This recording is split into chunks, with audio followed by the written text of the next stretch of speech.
before I quit my job, I took your course. It was great to get that knowledge from your courses and to find out how to make it work for myself.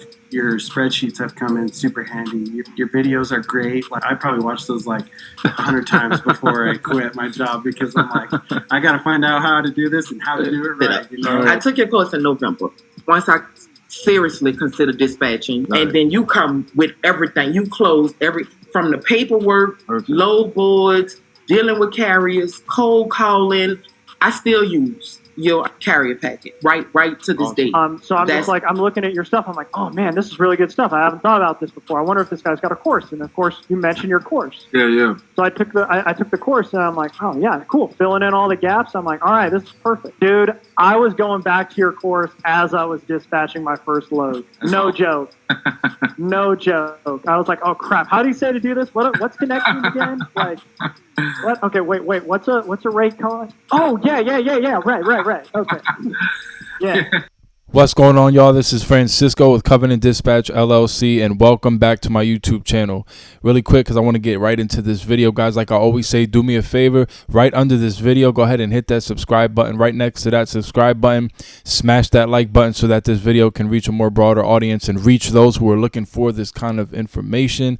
And then lastly, go ahead and hit that notification bell so that you can be alerted for when we post future videos. So as you guys can tell from like the last I think 4 or 5 videos that I've posted, I've been doing like a series of answering questions that people put in my comment section. So this particular video that I'm making, you can already see it in the title and the thumbnail, and obviously right in front of you. We're going to be talking about an agreement form. So I call it an agreement form, just really quick as like an overview. I call it an agreement form, but you might have also heard it called as a dispatch packet form or carrier packet form. It can be named a couple of different things, but we're going to get into what it is and why it's called that and all that stuff. But the reason why I was prompted to make this video is because someone asked this question. So shout out to Daniel Roman 1484. He asked this question on one of my most recent videos, and he said this. He said, how would I go about making my own agreement form? So he called it an agreement form, obviously, because that's how I refer to it on my videos. Personally, that's how I refer to it. So that's why he said that. So I want to answer this question really quickly because it's actually a really good question. And I think I made a video on it before, but whether I did or I didn't, I want to just kind of elaborate more in this particular video. So let's get right into it. First of all, what is it? What is a carrier or an agreement form? To answer what it is, I guess I kind of have to break down what a broker carrier agreement is. So whenever, and I didn't make a slide for this particularly because I just want to explain it really quick so that, you know, I don't spend too much time on it. Whenever as a freight dispatcher, you represent a carrier. Whenever a carrier is going to haul freight, because for the most part, you as a freight dispatcher, you're going to be looking for work for your carrier on the load boards for the most part. I'm not totally denying or saying that it's impossible to get loads directly with shippers. I need to actually make a video. Someone remind me in the comment section. I actually need to make a video on that. I don't necessarily recommend it, but at the same time, it is doable. But for the most part, you're going to be dealing with the load board. So whenever you're on the load boards, more than likely, you're going to come across a freight broker. So let's just say, for example, I'm a carrier and I don't have a dispatcher, but I personally go on the load board and I'm looking for loads. I'm going to deal with brokers.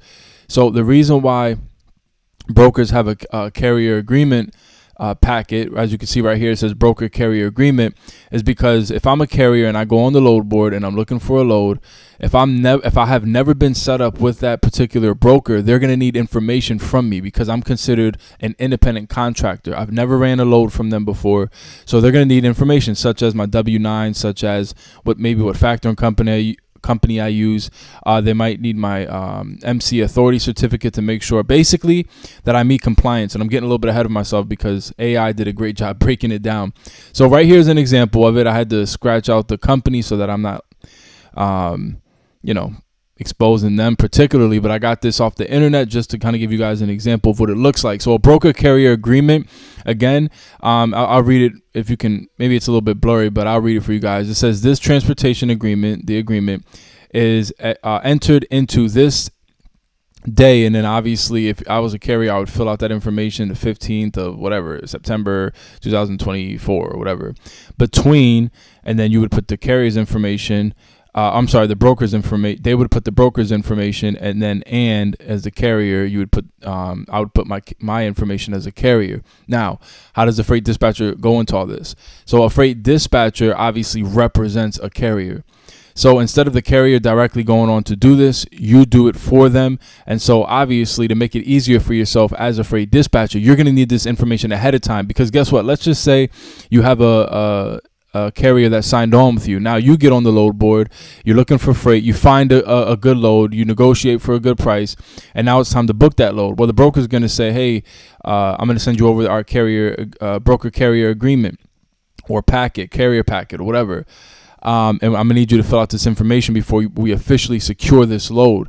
If they send that over to you and you don't already have this information, then you're going to be having to reach out to the carrier for every single question. This is why a freight dispatcher should have their own, what I call an agreement form between you and the carrier, or you could even name it, if you would like to, you could name it the dispatcher carrier agreement. That way you have all the information ahead of time before you book a load for them. That way when you go and fill it out, you don't have to contact them for every single question. Does that make sense? So now right here off to the right, it says a freight broker carrier packet is a collection. This is AI with their explanation of it, which is a really good one.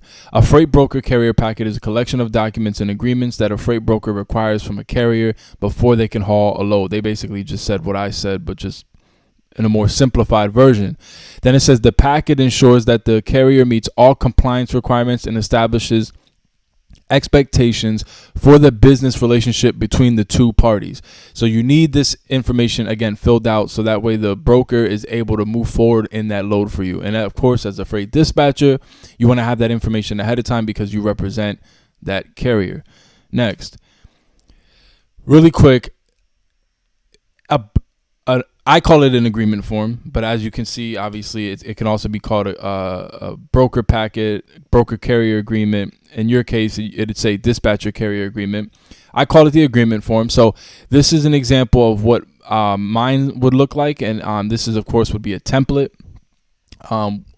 So what I do is I ask for, and I'm not going to go through all this individually, unfortunately. I don't want to spend too much time on it, but I ask for these specific first 7. I list and outline 7 things that I need. Number 1 is a copy of the MC authority. Number 2 is the NOA, which just stands for notice of assignment. That's if the carrier has a factoring company. Number 3 is a copy of their insurance certificate, which has to be in Accord form. I don't have time to really flesh that out. But number 4 has to be signed W-9 form. Number 5 has to be signed agreement for services. That just means that they sign this form and send it back. Number 6, list of drivers, trucks, equipment type. For example, they might have a flatbed, but the flatbed might be a step deck, and it might only be 35 feet or 48 feet. It might not be 53 feet. There's so many different variables, so you want to make sure you have that on there so they fill it out. And lastly, factor and company name, address, contact number. That way when you're booking loads for them and then you go and fill out invoicing, you have their information. Basically, what an agreement form is in a nutshell, they're filling out all the information that you would need when you go and book loads for them, so that way you're not scrambling and reaching out to them. So it's basically broken down. I would say it's broken down. The agreement form would be broken down into 2 components. Number 1 is the outline, which outlines all the different things that you would need from them information wise, and then of course there's a little bit more that I cut it off at the bottom. There's a little bit more that I have down here, and again, I don't have time to really flesh that out. And then your POA just basically is a power of attorney. This is just basically when they sign this is just authorizing that you're able to transfer documents, accept loads, discuss accounts on their behalf, and invoice customers, and modes of communication for requesting and receiving information. That might include telephone, email, fax, or mail. This just saves your butt in case they say, I didn't give you the authorization to do that, yada yada yada, right? So it's basically broken down into these 2 components, the outline and then the POA. Some people, what they'll do is they'll go on the internet and they'll download a template, and the template has like 10 pages. Guys, don't make it super complicated. You're going to scare carriers away by sending them over like a 10-page. As a dispatcher, you don't need a ton of information from them, but you do need enough to keep your butt safe. If you really, really want to, and I recommend this too, you can maybe hire an attorney to put one together for you, or get a template, tweak it, and then have them overlook it, just to play it safe. With that being said, I'm going to actually jump out of here because we do offer a freight dispatch blueprint package on our website. What the freight dispatch blueprint package essentially is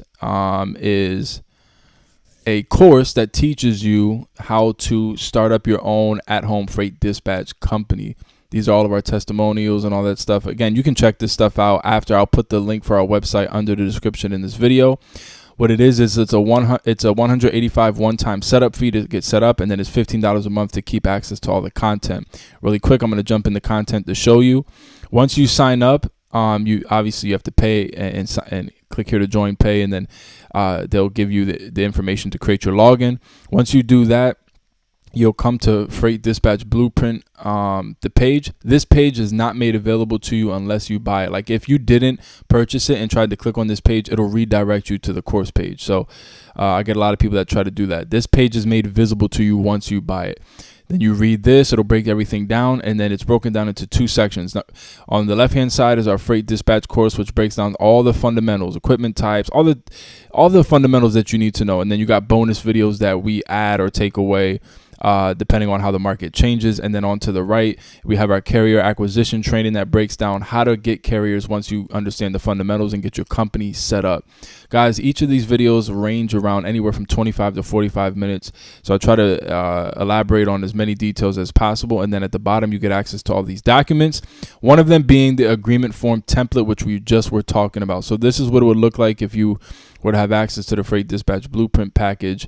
You would be able to basically come in here and have access to your own agreement form template where you could go in and edit it and add your name and tweak it how you see, how you anywhere where there's highlighted yellow, you can add what you want, right? So this is just a template. It's a simple 3 or 4, looks like maybe 5 page agreement form. And again, this you have access to if you become a member of our Freight Dispatch Blueprint package. I just wanted to throw that out there because people ask me. This is not necessarily me just pitching to get you to purchase the course, but hey, if you like the information, then go for it. So next thing is, why is it needed? Really quick, I want to go because this is key right here, and I'm going to wrap it up with this. I'm going to read what the AI put for me here because it's actually pretty good information. The Federal Motor Carrier Safety Administration defines a bona fide agent as someone who, and before I continue, this is why an agreement form is needed. The FMCSA regulations outline that in order for you to dispatch for a carrier, you need to be what's considered by definition a bona fide agent. So what is a bona fide agent? Right here they have 4 bullet points. Number 1, they work for a motor carrier as an employee or contractor. Notice how it says employee or contractor.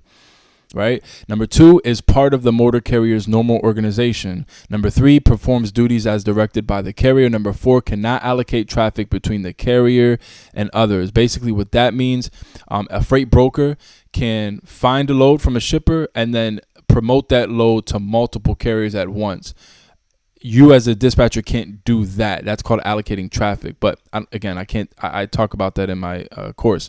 The FMCSA's guidance on bona fide agents and brokers was finalized in June 2023 because there was such an uproar on people complaining about freight dispatchers and them not being legal. So they kind of made their final statement on it. The guidance was issued in response to a provision in the 2021 infrastructure law. The FMCSA also clarified the financial penalties for unauthorized brokerage activities. Here's the key right here where I have the arrow.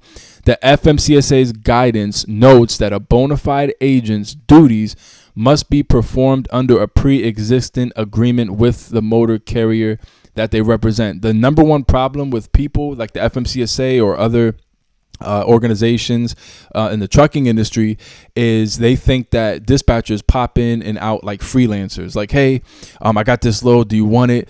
And then they promote it to multiple carriers, which would be considered allocating traffic. But when you have an agreement form, you are by definition a bona fide agent, again right here, that has a pre-existing agreement with the motor carrier. Now that pre-existing agreement can be void by however you set the criteria in that agreement form, whether by email or verbally or however. But you have to have them sign that so that you're legally defined as a bona fide agent. This is what keeps you legal as an independent freight dispatcher, right?